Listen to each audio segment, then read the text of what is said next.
Hello বন্ধুরা, তো আজকে আমি বানাতে যাচ্ছি মাটনের পাতলা ঝোল। পাতলা ঝোল বানানোর জন্য কড়াইয়ে আমি সর্ষের তেল দিয়ে সেটাকে গরম করে সাদা জিরে, শুকনো লঙ্কা, তেজপাতা, দারচিনি দিয়ে সেটাকে ভেজে নিয়ে ভালো করে তার মধ্যে অল্প একটু চিনি দিয়ে দিয়েছিলাম কালারের জন্য। সেটাকে ভেজে নিয়ে আমি দিয়ে দিয়েছিলাম কেটে রাখা পেঁয়াজ, আদা রসুন বাটা আর লঙ্কা বাটা। সেটাকে আমি ভালোভাবে কষিয়ে নিয়ে তার মধ্যে দিয়ে দিয়েছিলাম টমেটোটাকে ভালোভাবে ভেজে নিয়ে তার মধ্যে আমি দিয়ে দিয়েছি নুন, লঙ্কার গুঁড়ো, জিরের গুঁড়ো পরিমাণ মতো। সেটাকে ভেজে নিয়ে তার মধ্যে আমি অল্প একটু জল দিয়ে মশলাটাকে এবার আমি 10 থেকে 15 মিনিট ধরে কষিয়ে নিচ্ছি। যখন দেখলাম মশলার গা থেকে তেল ছেড়ে যাচ্ছে, আমি আগে থেকে ম্যারিনেট করে রাখা মাটনটাকে দিয়ে দিলাম, আর তার আগে দিয়ে দিয়েছিলাম ধনেপাতা।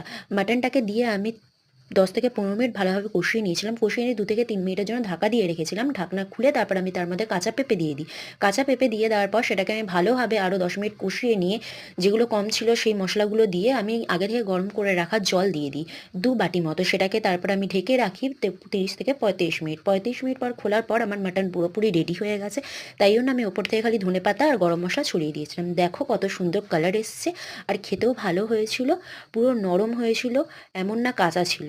তো দেখা হচ্ছে নেক্সট ভিডিওতে। তোমরা এরকমভাবে অবশ্যই বানিয়ে খেও, ভালো লাগবে। টাটা।